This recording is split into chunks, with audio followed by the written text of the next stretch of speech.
The Two Ladies of Rose Cottage. In our village, they were always known as the Two Ladies of Rose Cottage. Miss Eunice with the white hair and Miss Teresa with the grey.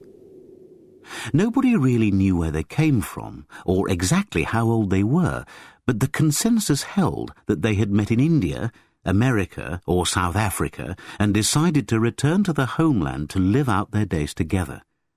And in 1939 they were generally believed to be in or approaching their 90s.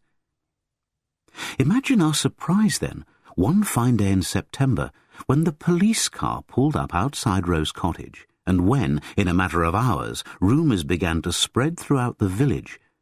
Rumours of human bones dug up in a distant garden. Rumours of mutilation and dismemberment. Rumours of murder. Lindgarth is the name of our village. It is situated in one of the most remote Yorkshire dales, about 20 miles from Eastvale, the nearest large town. The village is no more than a group of limestone houses with slate roofs clustered around a bumpy, slanted green that always reminded me of a handkerchief flapping in the breeze. We have the usual amenities: grocer's shop, butchers, newsagents, post office, school, a church, a chapel, 3 public houses, and proximity to some of the most beautiful countryside in the world. I was 15 in 1939, and Miss Eunice and Miss Teresa had been living in the village for 20 years, yet still they remained strangers to us. It is often said that you have to winter out at least 2 years before being accepted into village life, and in the case of a remote place like Lindgarth, in those days, it was more like 10. As far as the locals were concerned then, the two ladies had served their apprenticeship and were more than fit to be accepted as fully paid-up members of the community. Yet there was about them a certain detached quality that kept them ever at arm's length. They did all their shopping in the village and were always polite to people they met in the street. They regularly attended church services at St. Oswald's and helped with charity events, and they never set foot in any of the public houses. But still there was that sense of distance, of not quite being, or not wanting to be, a part of things. The summer of 1939 had been unusually beautiful, despite the political tensions. Or am I indulging in nostalgia for childhood? Our dale can be one of the most grim and desolate landscapes on the face of the earth, even in August. But I remember the summers of my youth as days of dazzling sunshine and blue skies. In 1939, every day was a new symphony of colour: golden buttercups, pink clover, mauve cranesbill, ever-changing and recombining in fresh palettes. While the tense negotiations went on in Europe, while Ribbentrop and Molotov signed the Nazi-Soviet pact, and while there was talk of conscription and rationing at home, very little changed in Lindgarth. Summer in the Dale was always a season for odd jobs: peat cutting, wall mending, sheep clipping, and for entertainments such as the dialect plays, the circus, fairs and brass bands. Even after war was declared on the 3rd of September, we still found ourselves rather guiltily having fun, scratching our heads, shifting from foot to foot and wondering when something really warlike was going to happen. Of course, we had our gas masks in their cardboard boxes, which we had to carry everywhere. Street lighting was banned, and motor cars were not allowed to use their headlights. This latter rule was the cause of numerous accidents in the Dale, usually involving wandering sheep on the unfenced roads. Some evacuees also arrived from the cities, uncouth urchins for the most part, often verminous and ill-equipped for country life. They seemed like an alien race to us. Most of them didn't seem to have any warm clothing or Wellington boots, as if they had never seen mud in the city.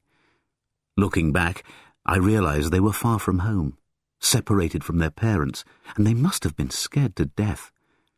I am ashamed to admit, though, that at the time I didn't go out of my way to give them a warm welcome. This is partly because I was always lost in my own world. I was a bookish child and had recently discovered the stories of Thomas Hardy, who seemed to understand and sympathize with a lonely village lad and his dreams of becoming a writer. I also remember how much he thrilled and scared me with some of the stories. After The Withered Arm, I wouldn't let anyone touch me for a week, and I didn't dare go to sleep after Barbara of the House of Grebe, for fear that there was a horribly disfigured statue in the wardrobe, that the door would slowly creak open, and... I think I was reading Far from the Madding Crowd that hot July day, and, as was my wont, I read as I walked across the village green, not looking where I was going. It was Miss Teresa I bumped into, and I remember thinking that she seemed remarkably resilient for such an old lady. "Do mind where you're going, young man," she admonished me, though when she heard my effusive apologies, she softened her tone somewhat. She asked me what I was reading, and when I showed her the book, she closed her eyes for a moment, and a strange expression crossed her wrinkled features. "Ah, Mr. Hardy," she said, after a short silence. "I knew him once, you know, in his youth. I grew up in Dorset." I could hardly hold back my enthusiasm. Someone actually knew Hardy. I told her that he was my favourite writer of all time, even better than Shakespeare, and that when I grew up I wanted to be a writer, just like him. Miss Teresa smiled indulgently. "Do calm down," she said. Then she paused. "I suppose," she continued, with a glance towards Miss Eunice, "that if you are really interested in Mr. Hardy, perhaps you might like to come to tea some day." When I assured her I would be delighted, we made an arrangement that I was to call at Rose Cottage the following Tuesday at 4 o'clock, after securing my mother's permission, of course. That Tuesday visit was the first of many. Inside, Rose Cottage belied its name. It seemed dark and gloomy, unlike ours, which was always full of sunlight and bright flowers. The furnishings were antique, even a little shabby. I recollect no family photographs of the kind that embellished most mantelpieces, but there was a huge gilt-framed painting of a young girl working alone in a field, hanging on one wall. If the place sometimes smelled a little musty and neglected, the aroma of Miss Teresa's fresh-baked scones more often than not made up for it. Mr. Hardy was full of contradictions, Miss Teresa told me on one occasion. He was a dreamer, of course, and never happier than when wandering the countryside alone with his thoughts. But he was also a fine musician. He played the fiddle on many social occasions, such as dances and weddings, and he was often far more gregarious and cheerful than many of his critics would have imagined. He was also a scholar, head forever buried in a book, always studying Latin or Greek. I was no dullard either, you know, and I like to think I held my own in our conversations, though I had little Latin and less Greek. She chuckled, then turned serious again. Anyway, one never felt one really knew him. One was always looking at a mask. Do you understand me, young man? I nodded. I think so, Miss Teresa. Yes, well, she said, staring into space, as she sometimes did while speaking of Hardy. At least that was my impression. Though he was a good 10 years older than me, I like to believe I got glimpses of the man behind the mask. But because the other villagers thought him a bit odd, and because he was difficult to know, he also attracted a lot of idle gossip. I remember there was talk about him and that Sparks girl from Puddletown. What was her first name, Eunice? Tryphena. That's right. She curled her lip and seemed to spit out the name. Tryphena Sparks. A singularly dull girl, I always thought. We were about the same age, you know, she and I. Anyway, there was talk of a child. Utter rubbish, of course. She gazed out of the window at the green, where a group of children were playing a makeshift game of cricket. Her eyes seemed to film over. Many's the time I used to walk through the woodland past the house, and I would see him sitting there at his upstairs window seat, writing or gazing out on the garden. Sometimes he would wave and come down to talk. Suddenly she stopped. Then her eyes glittered, and she went on, "He used to go and watch hangings in Dorchester. Did you know that?" I had to confess that I didn't, my acquaintance with Hardy being recent and restricted only to his published works of fiction, but it never occurred to me to doubt Miss Teresa's word. Of course, executions were public back then. Again she paused, and I thought I saw, or rather sensed, a little shiver run through her. Then she said that was enough for today, that it was time for scones and tea. I think she enjoyed shocking me like that at the end of her little narratives, as if we needed to be brought back to reality with a jolt. I remember on another occasion she looked me in the eye and said, "Of course, the doctor tossed him aside as dead at birth, you know. If it hadn't been for the nurse, he would never have survived. That must do something to a man, don't you think?" We talked of many other aspects of Hardy and his work, and, for the most part, Miss Eunice remained silent, nodding from time to time. Occasionally, when Miss Teresa's memory seemed to fail her on some point, such as a name or what novel Hardy might have been writing in a certain year, she would supply the information. I remember one visit particularly vividly. Miss Teresa stood up rather more quickly than I thought her able to, and left the room for a few moments. I sat politely, sipping my tea, aware of Miss Eunice's silence and the ticking of the grandfather clock out in the hall. When Miss Teresa returned, she was carrying an old book, or rather 2 books, which she handed to me. It was a 2-volume edition of Far from the Madding Crowd, and, though I didn't know it at the time, it was the first edition from 1874, and was probably worth a small fortune. But what fascinated me even more than Helen Patterson's illustrations was the brief inscription on the flyleaf. "To Tess, with affection, Tom."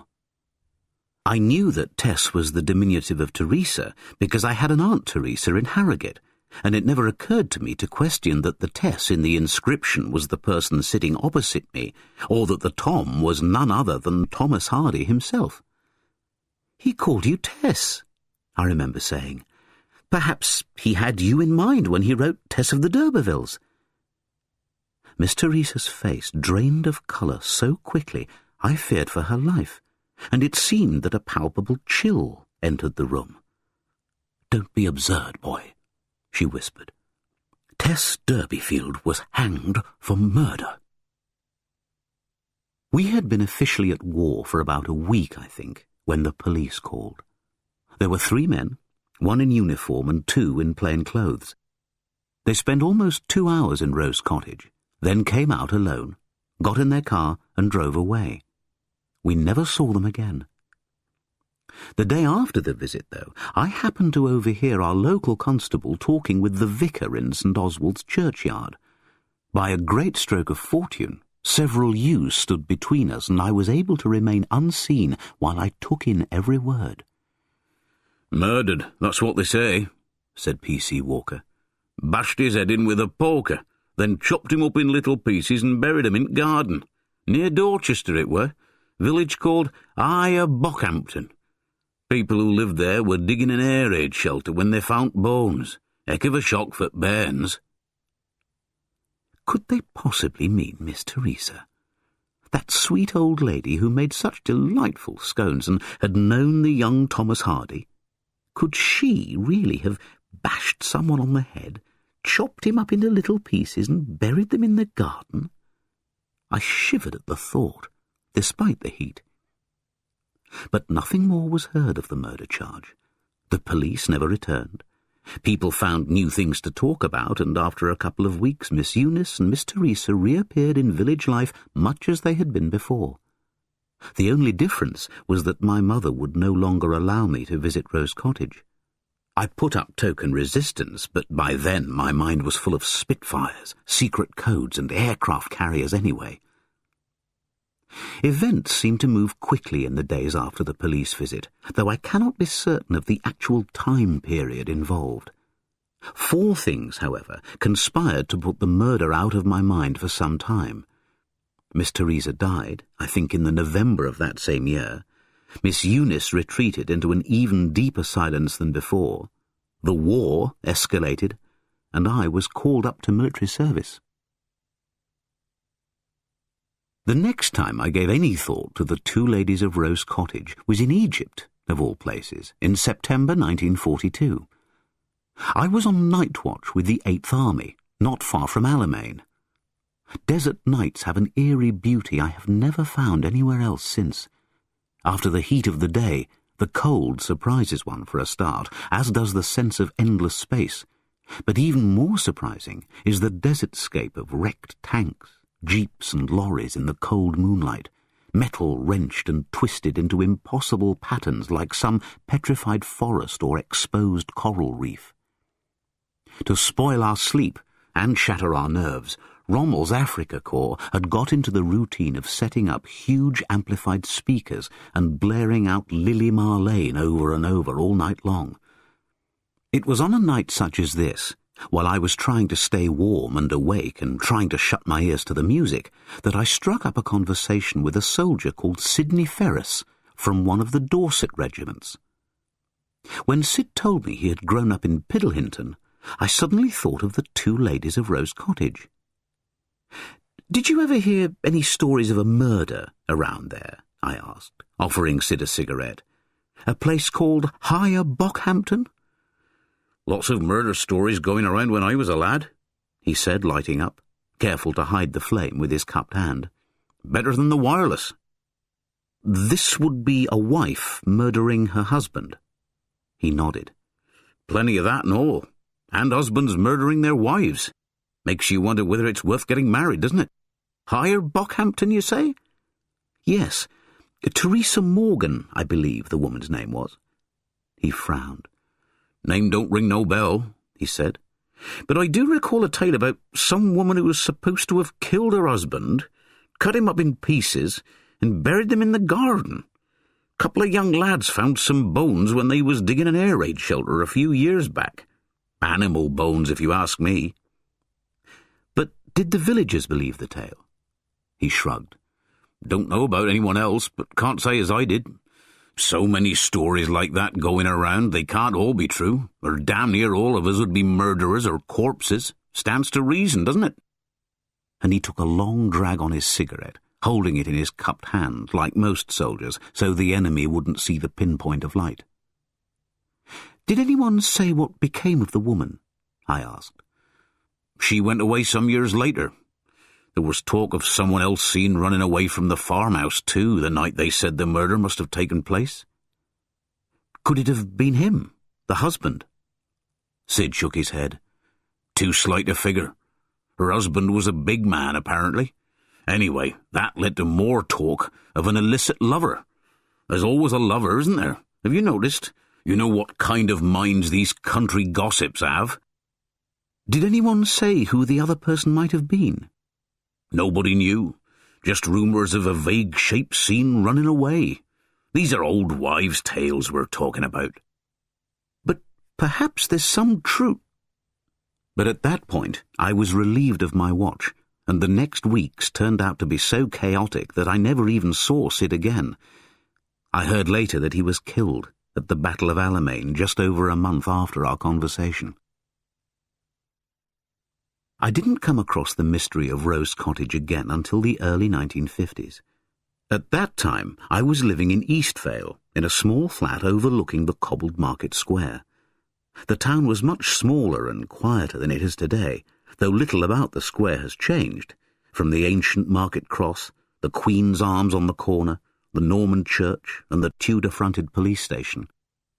I had recently published my first novel, and was still basking in that exquisite sensation that comes only once in a writer's career, the day he holds the first bound and printed copy of his very first work. Of course, there was no money in writing, so I worked part-time in a bookshop on North Market Street, and on one of my mornings off, a market day, as I remember, I was absorbed in polishing the 3rd chapter of what was to be my second novel when I heard a faint tap at my door. This was enough to startle me, as I rarely had any visitors. Puzzled and curious, I left my typewriter and went to open the door. There stood a wizened old lady, hunch-shouldered, white-haired, carrying a stick with a brass lion's head handle and a small package wrapped in brown paper tied with string. She must have noticed my confused expression because, with a faint smile, she said, "Don't you recognize me, Mr. Riley? Dear, dear, have I aged that much?" Then I knew her, knew the voice. "Miss Eunice!" I cried, throwing my door open. "Please forgive me. I was lost in my own world. Do come in, and you must call me Christopher." Once we were settled, with a pot of tea mashing beside us, though alas none of Miss Teresa's scones, I noticed the dark circles under Miss Eunice's eyes, the yellow around the pupils, the parchment-like quality of her skin, and I knew she was seriously ill. "How did you find me?" I asked. "It didn't take a Sherlock Holmes. Everyone knows where the famous writer lives in a small town like Eastvale." "Hardly famous," I demurred, "but thank you anyway. I never knew you took the trouble to follow my fortunes." "Teresa would have wished it. She was very fond of you, you know. Apart from ourselves and the police, you were the only person in Lindgarth who ever entered Rose Cottage. Did you know that? You might remember that we kept ourselves very much to ourselves." "Yes, I remember that," I told her. "I came to give you this." She handed me the package, and I untied it carefully. Inside was the Smith, Elder & Co. first edition of Far from the Madding Crowd, complete with Hardy's inscription to Tess. "But you shouldn't," I said. "This must be very valuable. It's a first—" She waved aside my objections. "Please, take it. It is what Teresa would have wished, and I wish it too. Now listen," she went on. "That isn't the only reason I came. I have something very important to tell you, to do with why the police came to visit all those years ago. The thought of going to my grave without telling someone troubles me deeply." "But why me? And why now?" "I told you. Teresa was especially fond of you. And you're a writer," she added mysteriously. "You'll understand. Should you wish to make use of the story, please do so. Neither Teresa nor I have any living relatives to offend. All I ask is that you wait a suitable number of years after my death before publishing any account. And that death is expected to occur at some point over the next few months. Does that answer your second question?" I nodded. "Yes, I'm sorry." "You needn't be. As you may well be aware, I have long since exceeded my 70, though I can hardly say the extra years have been a blessing. But that is God's will. Do you agree to my terms?" Of course. I take it this is about the alleged murder." Miss Eunice raised her eyebrows.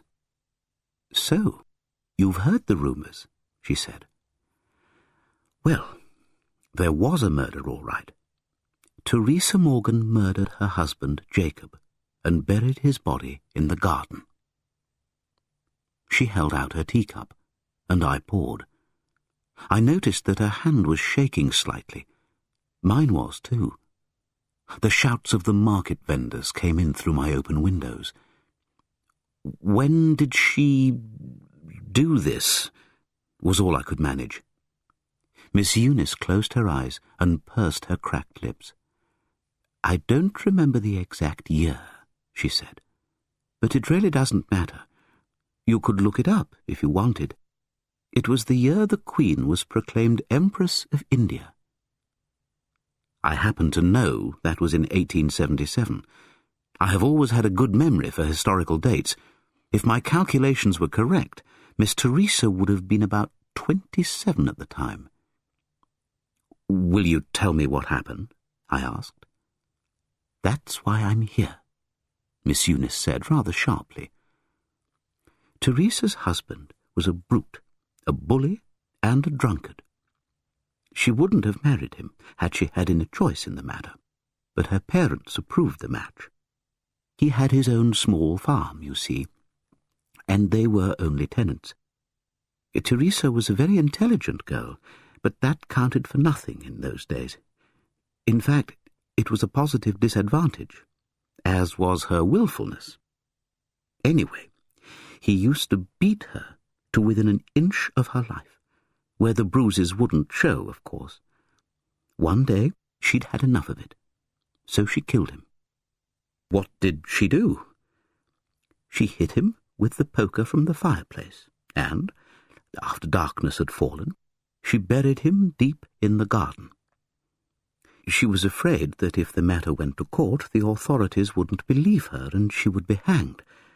She had no evidence, you see, and Jacob was a popular man among the other fellows of the village, as is so often the case with drunken brutes, and Teresa was terrified of being publicly hanged.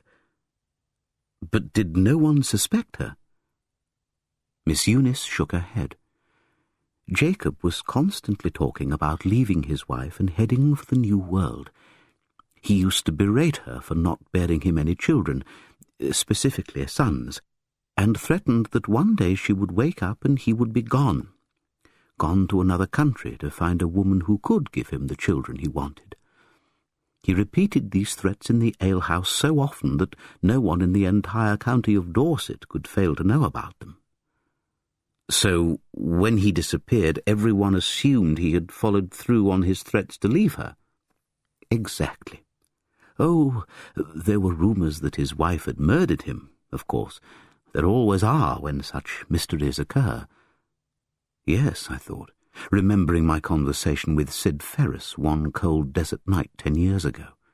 Rumours and fancies, the stuff of fiction, and something about a third person seen fleeing from the scene.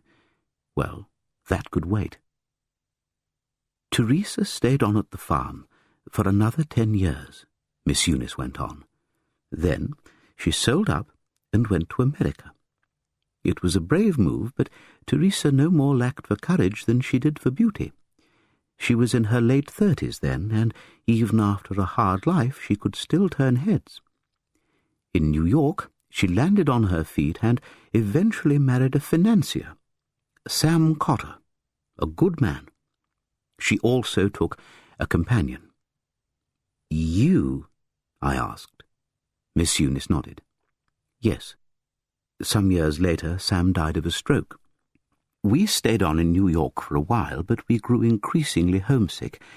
We came back, finally, in 1919, just after the Great War.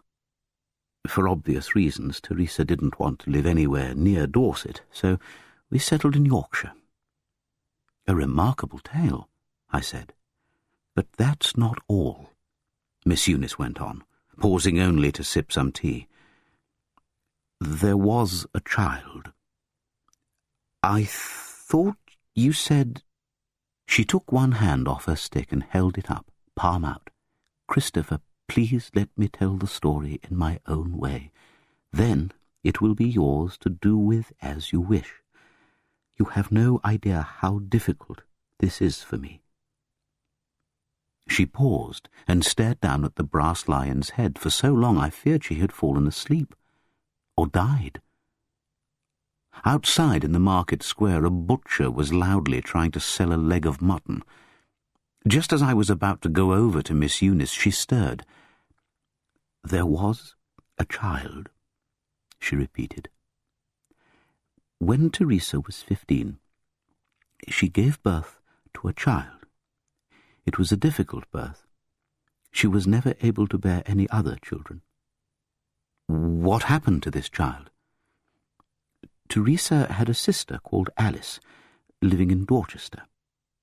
Alice was 5 years older and already married with 2 children. Just before the pregnancy started to show, both Teresa and Alice went to stay with relatives in Cornwall for a few months, after it had been falsely announced that Alice was with child again. You would be surprised how often such things happened. When they came back, Alice had a fine baby girl. Who was the father? Teresa would never say. The one thing she did make clear was that no one had forced unwanted attentions on her, that the child was the result of a love match, an infatuation. It certainly wasn't Jacob Morgan. Did she ever see the child again? Oh, certainly. What could be more natural than visiting one's sister and seeing one's niece grow up? When the girl was a little older, she began to pay visits to the farm, too. Miss Eunice stopped here and frowned so hard I thought her brow would crack like dry paper. That was when the problems began, she said quietly. What problems? Miss Eunice put her stick aside and held out her teacup. I refilled it. Her hands steady now, she held the cup against her scrawny chest as if its heat were the only thing keeping her alive. This is the most difficult part, she said in a faint voice. The part I didn't know whether I could ever tell anyone. If you don't wish, she waved my objection aside. It's all right, Christopher. I didn't know how much I could tell you before I came here, but I know now. I've come this far. I can't go back now. Just give me a few moments to collect myself. Outside, the market was in full swing, and during the ensuing silence, I could hear the clamour of voices selling and buying, arguing over prices. Did I ever tell you that Teresa was an extremely beautiful young girl? Miss Eunice asked after a while. I believe you mentioned it, yes. She nodded. Well, she was. And so was her daughter. When she began coming by herself to the house, she was about 12 or 13 years of age. Jacob didn't fail to notice her, how well she was filling out, as he used to say. One day Teresa had gone into the village for firewood, and the child arrived in her absence. Jacob, just home from the alehouse, was there alone to greet her. Need I say more, Mr. Riley? I shook my head. I don't mean to excuse him in any way, but I'm assuming he didn't know the girl was his stepdaughter. That is correct. He never knew. Nor did she know Teresa was her mother. Not until much later. What happened next? Teresa came in before her husband could have his way with the struggling, half-naked child. Everything else was as I said. She picked up the poker and hit him on the head. Not once, but 6 times. Then they cleaned up and waited until after dark and buried him deep in the garden. She sent her daughter back to her sisters and carried on as if her husband had simply left her, just as he had threatened to do. So the daughter was the mysterious third person seen leaving the farm in Sid Ferris's account. What became of the poor child? I asked. Miss Eunice paused again and seemed to struggle for breath. She turned terribly pale. I got up and moved towards her, but she stretched out her hand. No, I'm all right, Christopher. Please, sit. A motor car honked outside, and one of the street vendors yelled a curse. Miss Eunice patted her chest. That's better. I'm fine now. Really I am. Just a minor spasm. But I do feel ashamed. I'm afraid I haven't been entirely truthful with you. It's so difficult. You see, I am that child. For a moment my mouth just seemed to flap open and shut, and I couldn't speak. Finally I managed to stammer, "You were Miss Teresa's daughter? But you can't be. That's not possible." "I didn't mean to shock you," she went on softly, "but really you only have yourself to blame. When people see two old ladies together, all they see is two old ladies. When you first began calling on us at Rose Cottage 15 years ago, Teresa was 90, and I was 76. I doubt a 15-year-old boy could tell the difference, nor could most people, and Teresa was always remarkably robust and well-preserved." When I had regained my composure, I asked her to continue. "There is very little left to say. I helped my mother kill Jacob Morgan and bury him, and we didn't cut him up into little pieces. That part is pure fiction invented by scurrilous gossip-mongers. My foster parents died within a short time of one another, around the turn of the century, and Teresa wired me the money to come and live with her in New York. I had never married, so I had no ties to break. I think that experience with Jacob Morgan, brief and inconclusive as it was, must have given me a lifelong aversion to marital relations. Anyway, it was in New York that Teresa told me she was really my mother. She couldn't tell Sam, of course, so I remained there as her companion, and we always lived more as friends than as mother and daughter." She smiled. "When we came back to England, we chose to live as two spinsters, the kind of relationship nobody really questions in a village because it would be in bad taste to do so." "How did the police find you after so long?" "We never hid our identities, nor did we hide our whereabouts.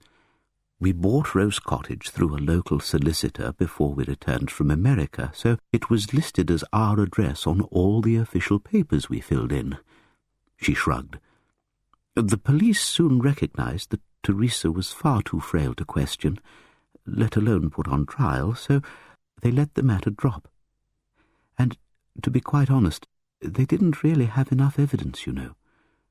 You didn't know it, and Teresa would never have told you, but she already knew she was dying before the police came, just as I know I am dying now." "And did she really die without telling you who your father was?" Miss Eunice nodded. "I wasn't lying about that, but I always had my suspicions."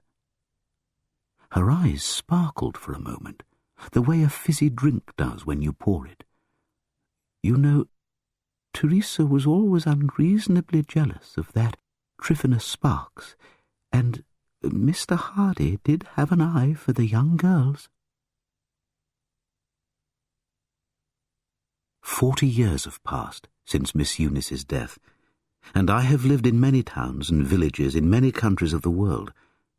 Though I have often thought of the tale she told me, I have never been moved to commit it to paper until today. 2 weeks ago I moved back to Lindgarth, and as I was unpacking, I came across that first edition of Far from the Madding Crowd. 1874, the year Hardy married Emma Gifford. As I puzzled again over the inscription, words suddenly began to form themselves effortlessly in front of my eyes, and all I had to do was copy them down. Now that I have finished, I suddenly feel very tired. It is a hot day, and the heat haze has muted the greens, greys, and browns of the steep hillsides. Looking out of my window, I can see the tourists lounging on the village green. The young men are stripped to the waist, some bearing tattoos of butterflies and angels across their shoulder blades. The girls sit with them in shorts and T-shirts, laughing, eating sandwiches, drinking from pop or beer bottles. One young girl notices me watching and waves cheekily, probably thinking I'm an old pervert, and as I wave back, I think of another writer, a far, far greater writer than I could ever be, sitting at his window seat, writing. He looks out of the window and sees the beautiful young girl passing through the woods at the bottom of the garden. He waves. She waves back. And she lingers, picking wild flowers, as he puts aside his novel and walks out into the warm summer air to meet her.